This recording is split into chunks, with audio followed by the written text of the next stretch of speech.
Yes.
You may continue. I'm so sorry.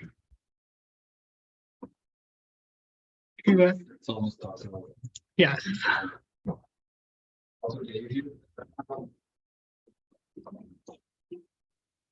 You may continue.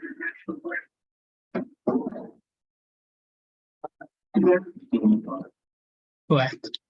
Sorry. Yeah. Motivation, right? What we want to really measure here is the gross primary productivity, or GPP, which is defined as the amount of carbon assimilated by plants through photosynthesis. In other words, we just want to know how much carbon is going to or so. Now we various ways to quantify this. Images. Usually what was done is you just take a look at how green everything looks, right? And from that, you kind of have a proxy measure to how much photosynthesis is going on. But that's not as good. So what we have is that recent advances in satellite spectroscopy have made it possible to estimate photosynthesis better using the flux of chlorophyll fluorescence emitted by the canopy, right?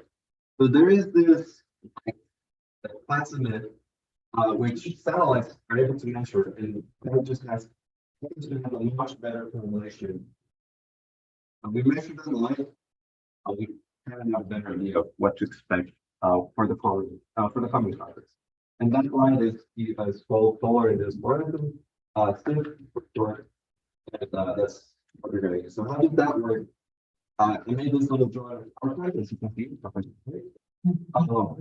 have the sun, up in the sky, and it's emitting light, right? Which the plants will take as their energy source. That light that the sun emits is what's called photosynthetically active radiation, or PAR for short.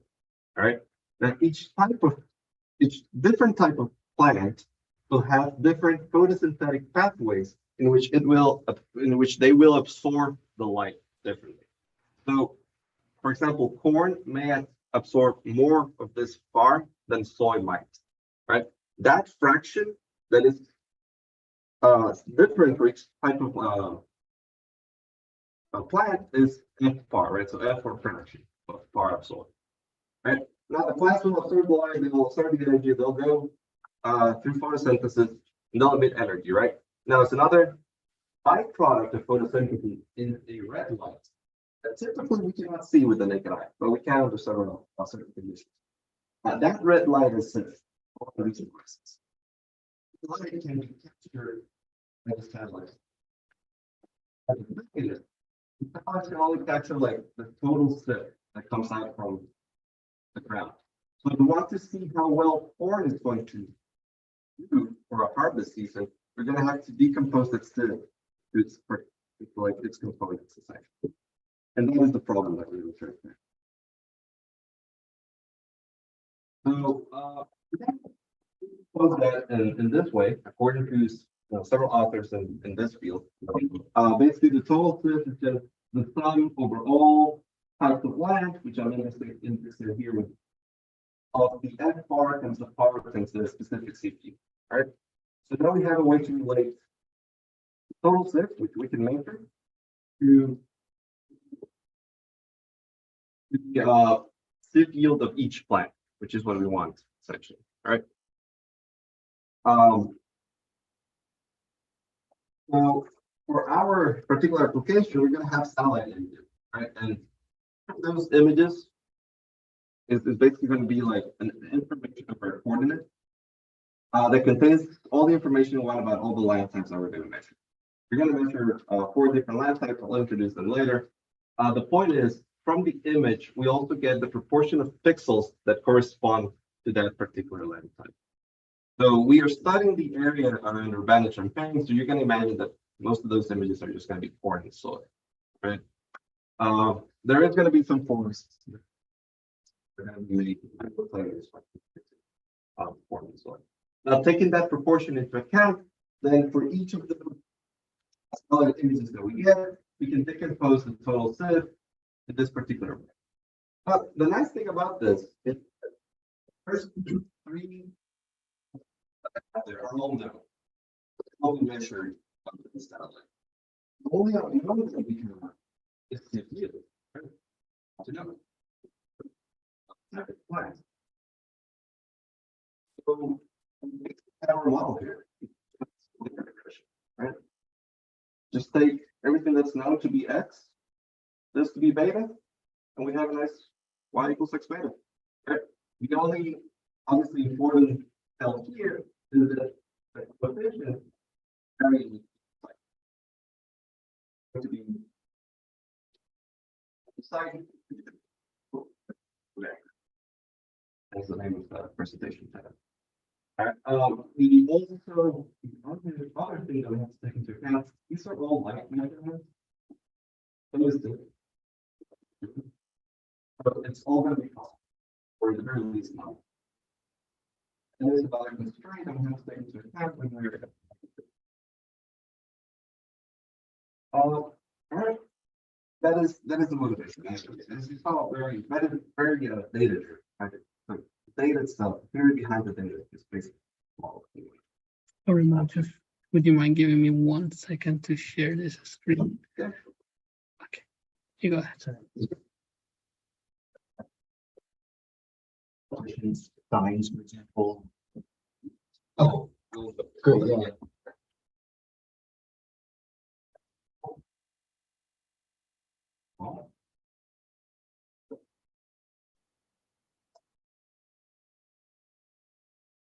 You know, Wow, spoilers. I think you are I'm you're too fast. Yeah.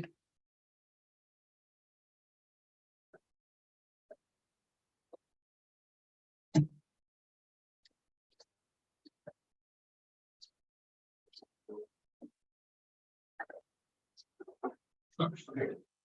Like I was saying, we have a model, right? Where we have 2 different types of land for vegetation. We have n sites, so we have n times p. That's an oversaturated model. We have to do something about it. And not only that, but the number of coefficients estimated also will vary with n, which is typically lacking this type of. So hopefully the coefficients, we can model them in a way that those that are close to each other will look like more, right? So those that are in spatial proximity will be more similar to those that are farther away, right? So there are several techniques that address this problem, starting from the very, very basic spatial expansion method from all the way back to the 70s. We'll see what this is later on. To what is mostly used even nowadays, which is graphically weighted regression, which is graphical weights. To also variations of that, observation alternatives, and then more recently, and the main motivator behind this problem would be spatially clustered coefficients by linear series. So I'll go over what that one is in a bit. So basically, like I said before, this is a regression problem, right? We have this model, but we would like to estimate this subject to some problem, right? And the penalty is, well, given some penalty function p, those coefficients are close to each other. So space. Right? So from site I to site J, one set, which is we want those differences to be small, right? Only those on top. Now we have three things to talk about. Penalty function, exit, which and cosmology. For the penalty function, Lee and Sang, their method, they use an L1 penalty. Because we want to induce spatial smoothness, we're going to use an L2 instead, right? Threshold, the top, we'll just use all the information from here method. So we'll just use that for that, right? We cannot use cross-validation because, like I said before, this is a model where the number of coefficients has an n. Site out, you're taking a set of coefficients out of the model as well. So it's not viable. And then the edge sync, basically how we're going to pair those coefficients in space. We also follow the example of from Lee and Sang, and we'll use a minimum spanning tree, just like this. Just because it's very efficient, it's very fast, might not be the best way, but it's just much as we do. So minimum spanning tree, for those who are learning to know, is just if for each edge on the graph you have a weight into it, then the minimum spanning tree will be the spanning tree that minimizes the total sum of those edge weights. Right? The nice thing about it is that we have n vertices in our graph, we can have n minus 1. That's property of all spectrums. So the minimum spanning tree, right? It minimizes edge weight. Then we kind of, we can confidently kind of say that those pairs will be made only for those that are really close in space. Those that are farther away, those are not going to be. So, all right, it works, and it is incredibly fast. How are we this information? This matrix I'm calling A, I believe it's called an instance matrix. Knowledge, but basically, node 1 and 3 share an edge, so we'll have a 1 for column 1, this 1 for column 3. When we multiply that times the vector of coefficients, because it's essentially squared, since it's which penalty, then the parts will matter, and because everything is going to add up, then the ordering of the rows. Yeah, why is the name this?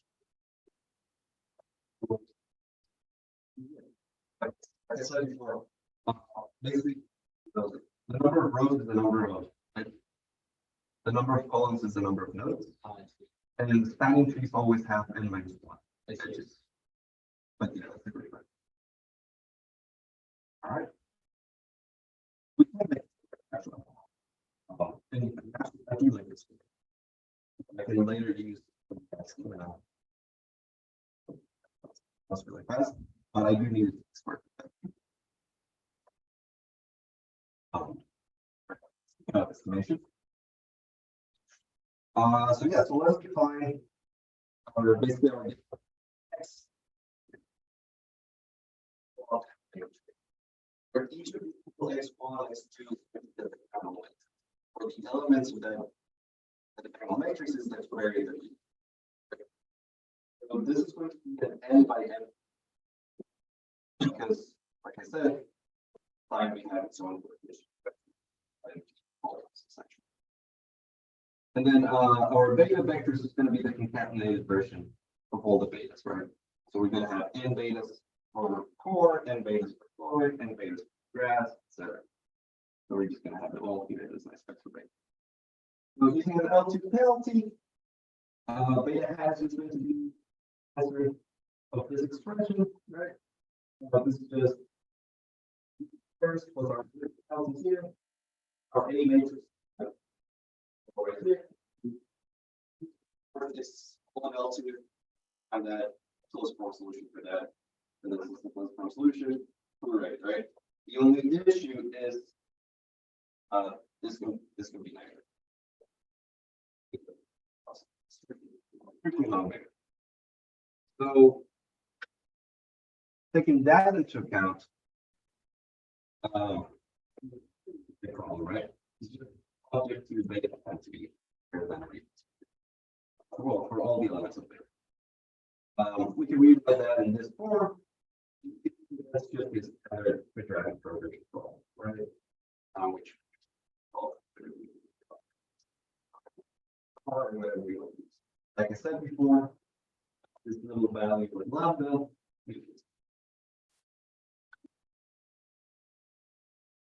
And so that is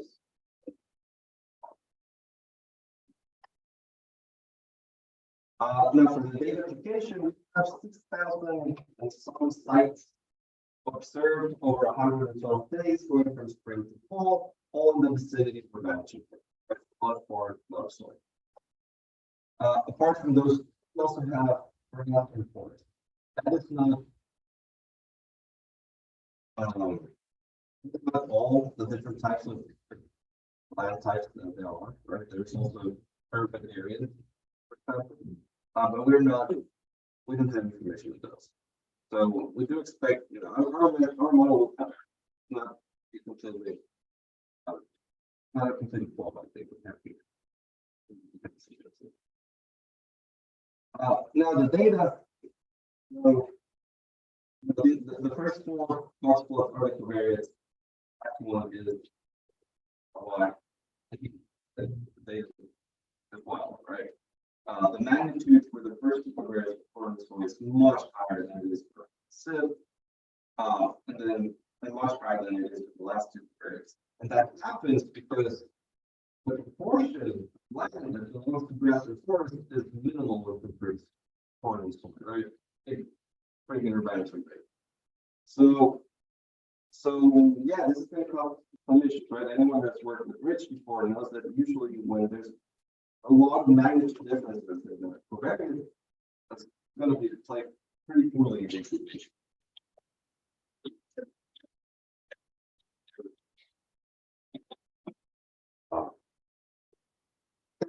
We lose the original relationship from SIF to CPU.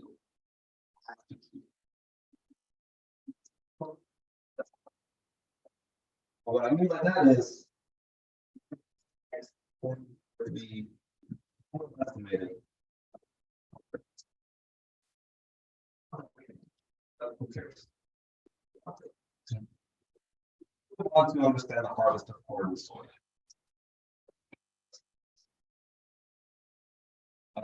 So let's do some simulation studies. I simulated essentially the data estimated so that it was moving exactly like what I showed you in this box plot. And the place I wanted to see was how we estimate coefficients and how a lower method comparison. So yeah, I have these simulations on 100 random coordinates. I just made sure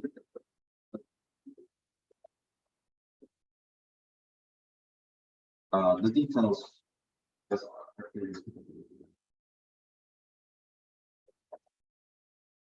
of the estimation accuracy for each point. It's kind of what we expect, right? The error. So the error for beta 1 is small compared to beta. Because that means one, I'm simulating the data pretty well, and two, that also means that we're in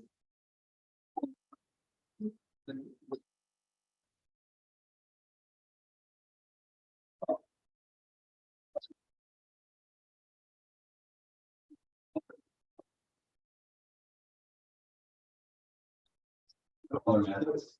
These were the ones that I talked about previously.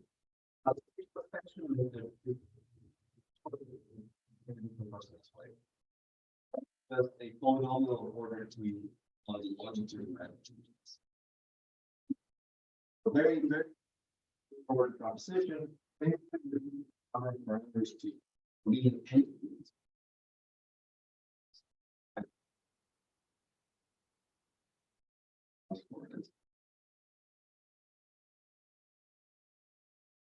All right.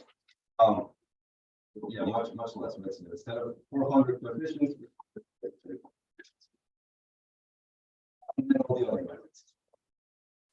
We will also compare our method, other non-negative constraint, or method with the negative constraint, which is that.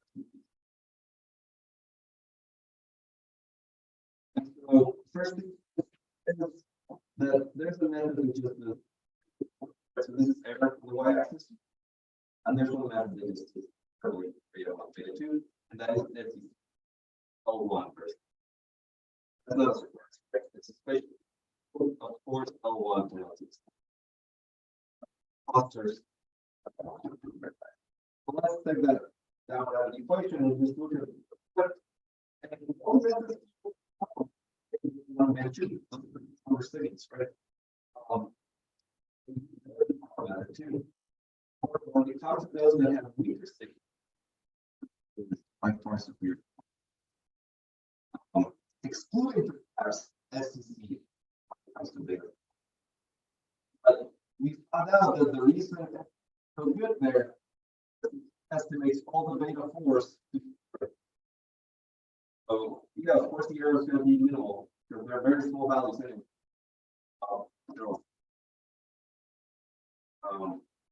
So overall, our method terrible, but our method overall, all the types, not too bad. And now just before betas,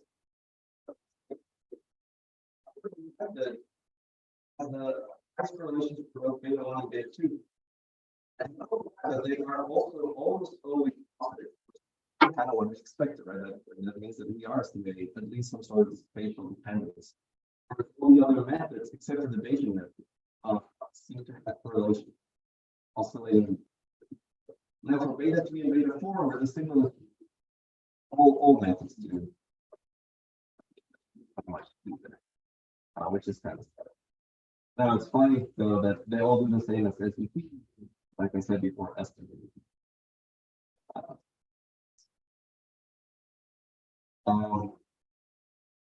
But yeah, so that's what we're going to start. Obviously, you know, our method, our run takes like 40 seconds. All the other methods take less than a second. For the patient. So, I mean, yeah, all right, and so with the data, well, what the data looks like aggregated for each month on the columns and each type of land on the rows, and that's the estimates. We can't tell anything, right? Because it's there's some values here. I said before, force the rest of the part to estimate. Let's get we let's see a little bit more of our. However, any sort of pattern is hard to notice. All right, we are estimating our model on this day separately, and now I'm aggregating them here by month. So there is no model in between the days. That is something that we can work on later on. But that might be the research value. It doesn't seem to be that much anticipation. And see how is different packages over time, which that all of the different types of will increase as we move from spring to summer, and then as we move on to fall, it will decrease. But that's exactly what we expect, right? We're not expecting corn or soy or any other type of plant to grow during the winter, right? So during summer, most of the photosynthesis is going on, so expectedly, that's when we expect to see most of the And like I said before, forest and grass really hard to estimate.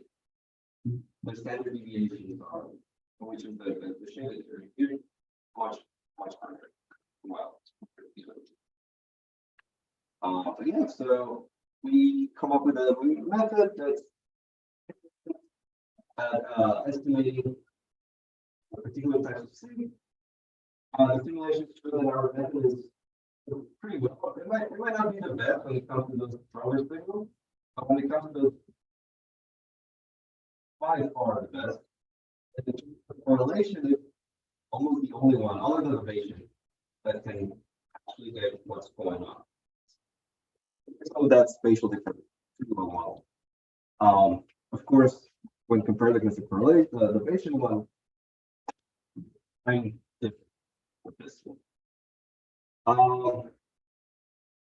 And then, yeah, like I kind of mentioned, modeling temporal dependence. We're treating space as something that's in the future.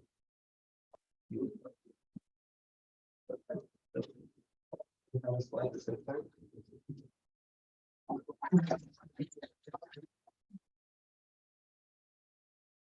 Any questions? Actually, I myself have a question. So I'm not really familiar with this literature. So you have a coefficient varying coefficient model. So to be very general about that, what was exactly your contribution into this with this method? So you have a varying coefficient modeling, you have a model that you would like to estimate, and that has been several methods, as you had in your slide, in the literature been proposed for this kind of models. What was exactly the difference between this and the others that you would like to see? Thanks for the question. We are following a lot of what the one. Chase that. The novels to be thing, but we did. So the contribution here, I would say that when you have a smooth spatial field to estimate, well, following that's what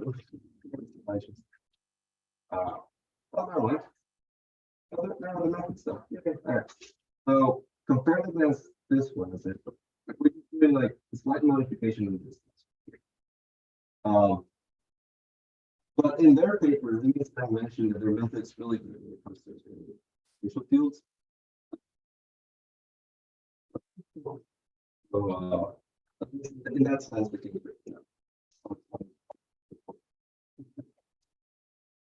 Thank you.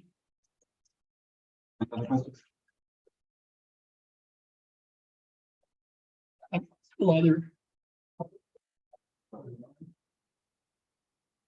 Oh,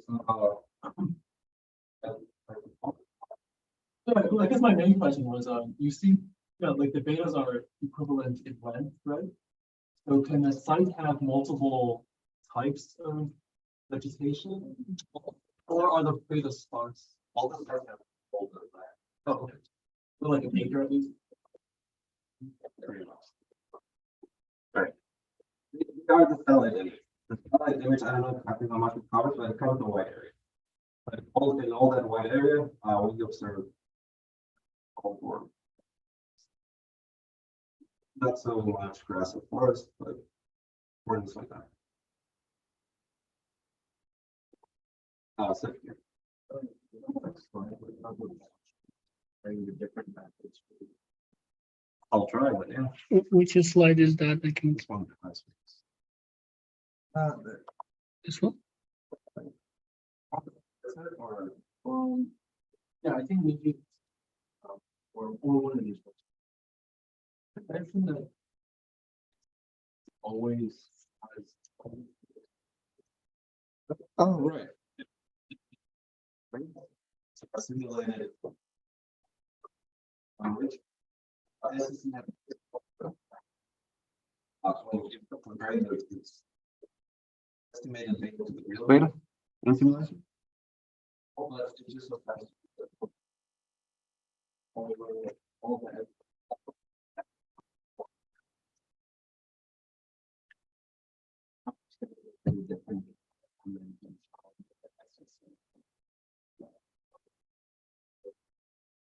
I did a balance for it.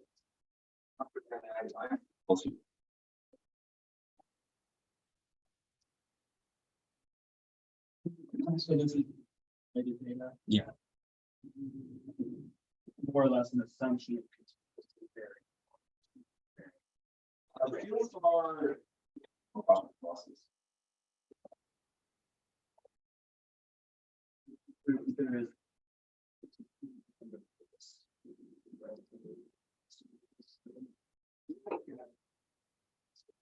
How would these results?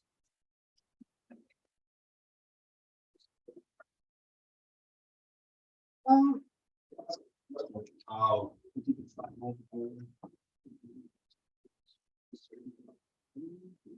No. Well, thanks for advice. I imagine if there's. The latest are. That's where it is. How about the other bits?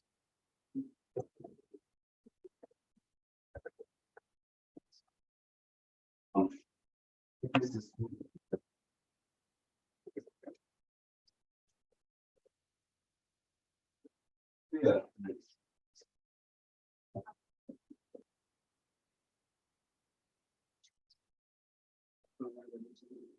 Like an application, for example, so.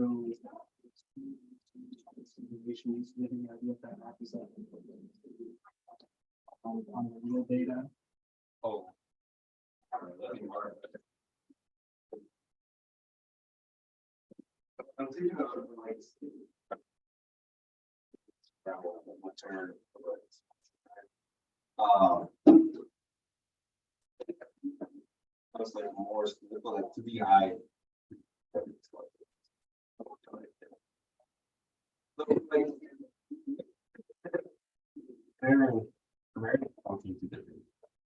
What happens? That's kind of what we're doing as a patient.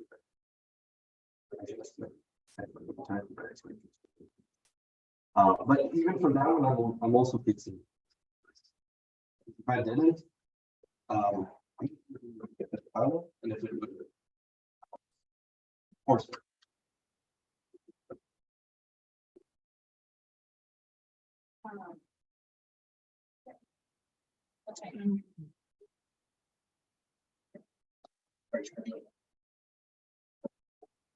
Do you have some justification for that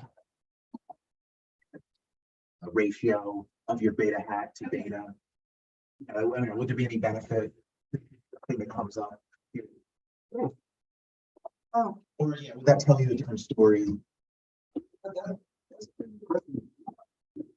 It might be interesting, especially because power management, it has to be as well, right? Not that the estimation on everybody. Know from start that if you do L1 or L2 regression, from the get-go, right? Apart from that, I don't even know the activity constraint kind of further add. I mean, taking that into account, the fact that all included like bias that naturally would have. But I'm really sure. Not really. I mean, I just like doing this one. Question, you argued about the temporal dependence, so in the simulations, there's no temporal element, right? I didn't use well. No worries, yeah. I'm just curious in general with spatial data. So right now you've got a certain degree of model complexity and so on. If you wanted to add in the temporal elements and say, okay, very simple, the data is going to follow just this simple autoregressive rate. That blow up everything. Or Yeah, it will, because from day to day. Wait, like, one day to the other. choice. That's